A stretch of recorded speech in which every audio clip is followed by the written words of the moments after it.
ساتوی پسرو وینو دا د شهیدانو کور، دا د باتورانو کور، دا د باتورانو کور، دا د باتورانو کور، دا د باتورانو کور. ساتوی پسرو وینو دا د شهیدانو کور، دا د باتورانو کور، دا د باتورانو کور، دا د باتورانو کور، دا د باتورانو کور. د لوی څښتن تعالی په نامه سلامونه ستړي مسئ د بلخ د ملي تلویزیون قدرمنو لیدونکو او اوریدونکو د دې مهال خبرونو ته مو زه عبدالرحمن عاطف هرکلی کوم. بلخ ولایت ته د هیواد د سرحدونو قومونو او قبایلو چارو وزیر ملا نورالله نوري د یو رسمي سفر په ترڅ کې یوې پراخې غونډې ته چې قومي مشرانو، دیني عالمانو، ځایي مسؤلینو او ګڼ شمېر هیوادوالو پکې ګډون درلود وینا وکړه. نوموړي په خپلو خبرو کې د یووالي، ثبات او د اسلامي نظام د بنسټونو د پیاوړتیا پر اهمیت ټینګار وکړ.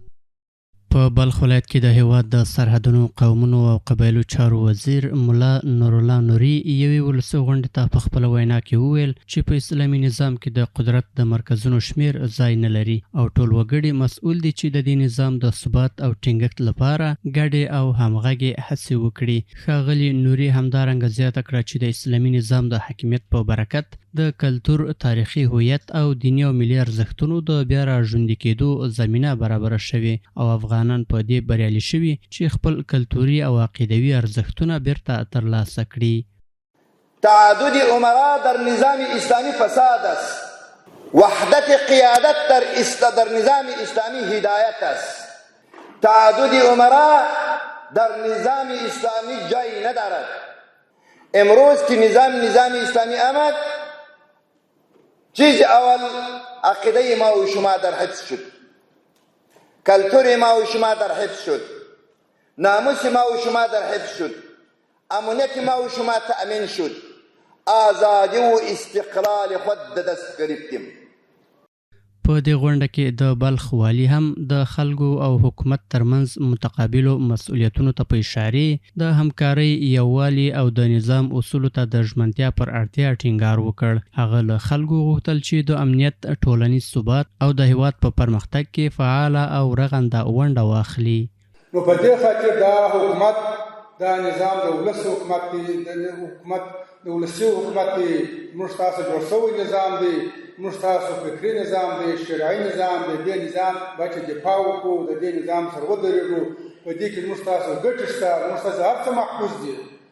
اوس پر دغه ځای باندې هر چا څه نظریه، څه مشوره د نظام د بهبود لپاره دي ویلی شي، او که کوم بچیانې وي هغه هم ویلی شي. په کوم ارګان کې داسې نه دی چې دا نظام د چا خولې تړي، دا نظام به هېڅوک څه نه وایي. د اسلامي امارت د امر بالمعروف او نهي عن المنکر وزارت معین هم د خلکو تاریخي او ټولنیز رسالت ته په اشارې سره وویل چې د نظام د پایښت او ټولنیزو ستونزو د حل په برخه کې خلک باید خپل دندې د امانت پر اساس په ښه توګه ترسره کړي.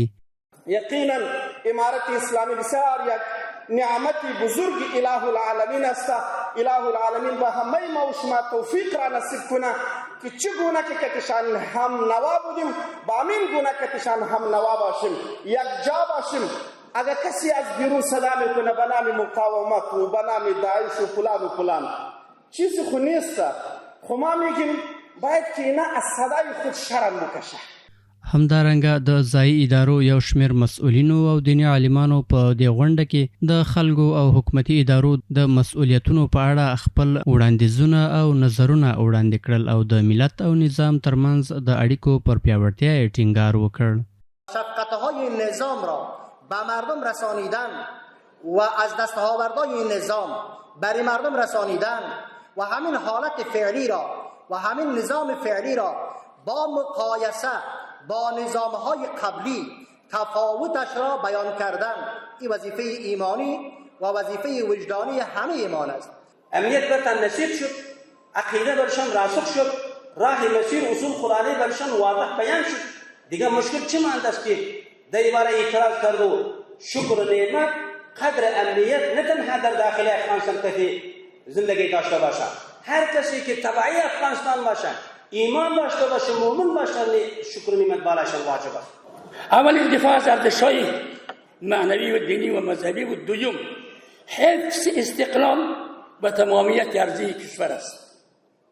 وظیفه حاکم و صاحب دولت و دولت مداران این است که استقلال و تمامیت ارضی را حفظ کنند.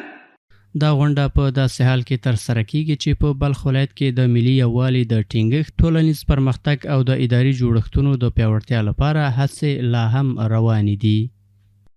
د ملي دفاع وزارت د رهبرۍ د لارښوونې پر بنسټ په 209 الفتح قل اردو کې د مسلکي ظرفیتونو د لوړولو او د منصوبینو د اداري او نظامی فعالیتونو د ښه والي په موخه یو 3 ورځنی تعلیمي او روزنیز سیمینار پیل شو.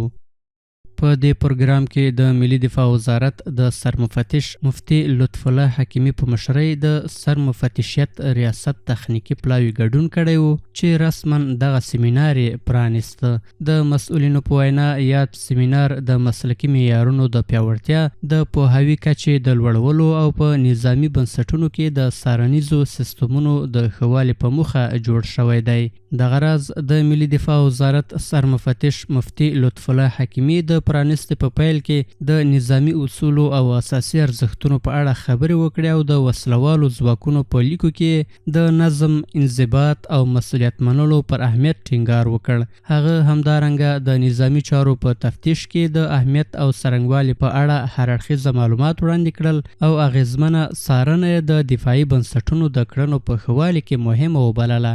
د پروګرام په دوام کې نورو مسؤلینو هم د لازمو لارښوونو او سپارښتنو په وړاندې کولو سره د وخت د مدیریت، د اداري چارو په اغیزمنتیا او له تعلیمي فرصتونو د اغیزمنې ګټې اخیستنې پر اهمیت ټینګار وکړ. هغوی ګډونوال وهڅول چې د دې سیمینار له محتوا څخه په ښه توګه ګټه واخلي او خپلې زده کړې په کاري چاپیریال کې عملي کړي. ویل کېږي چې دا سیمینار به د 3 ورځو لپاره دوام وکړي او په ترڅ کې به بیلابیل تخنیکی، اداري او څارنیز موضوعات په تخصصي ډول وڅېړل شي.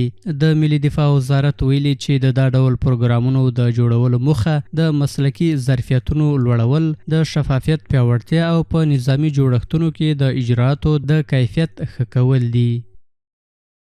په بلخ ولایت کې سیمه‌ییز مسؤلین او له رسنیو سره اړوند بنسټونه په خبري او رسنیزو فعالیتونو کې د همغږۍ، یووالي او مسؤلیت منلو پر اهمیت ټینګار کوي. دا موضوع د بلخ ولایت په اطلاعات او کلتور ریاست کې د خبريالانو او د رسنیو د مسؤلینو په یوه غونډه کې مطرح شوه. په دې ناسته کې یو شمېر خبريالانو د ټولنیزو ستونزو د حل او د کاري وضعیت د ښه والي په اړه خپل وړاندیزونه شریک کړل. د بلخ ولایت د اطلاعات او کلتور رئیس په دې ناسته کې چې د رسنیو د مسؤلینو او استازو په ګډون ترسره شوه وویل چې د ناسمو تبلیغاتو د خپرېدو د مخنیوي لپاره اړینه ده چې د ټولو رسنیو ترمنځ یو ډول همغږي او د نظر یووالی شتون ولري. هغه زیاته کړه چې رسنۍ باید د عامه ګټو په چوکاټ کې فعالیت وکړي او د هغو مطالبو له خپرولو ډډه وکړي چې د عمومي ذهنیتونو د ګمراهۍ لامل ګرځي. د هغه په وینا د راپورونو د چمتو کولو پر مهال د خبريالانو او مسؤلینو ترمنځ نږدې همغږي اړینه ده څو د معلوماتو له صحت او دقت څخه ډاډ ترلاسه شي او د پیښو حقیقتونه په سمه توګه خلکو ته وړاندې شي. هغه همدارنګه ټینګار وکړ چې باید هڅه وشي څو په نظام کې شته نیمګړتیاوې وپېژندل شي او د اصلاح لپاره لازم ګامونه پورته شي. په همدې حال کې د بلخ ولایت د خبريالانو د خوندیتوب کمیټې مسؤل عبداللطیف سحاک هم د رسنیو او دولتي بنسټونو ترمنځ د همکارۍ مهم رول ته په اشاره وویل چې هڅه کوو څو په ټولو برخو کې له مسؤلینو سره په بشپړې همغږۍ فعالیت وکړو او د خبريالانو لپاره د کار ښه زمینه برابره کړو. له بلې خوا په بلخ کې د افغانستان د خبريالانو د ملاتړ بنسټ نوي استازي د خبريالانو ستونزو ته د رسیدنې پر اهمیت ټینګار وکړ. ویل چې دوی هم په دې هڅه کې دي څو د خبريالانو ستونزو او ننګونو ته رسیدنه وشي. هغه همدارنګه له مسؤلینو غوښتل چې په خبري پروګرامونو کې دي ټولو خبريالانو ته له تبعیض پرته بلنه ورکړل شي او له توپیري چلند څخه دې ډډه وشي. د بلخ د ملي تلویزیون قدرمنو لیدونکو او اوریدونکو دا د دې مهال خبرونه تر بیا ښه وخت د الله په امان.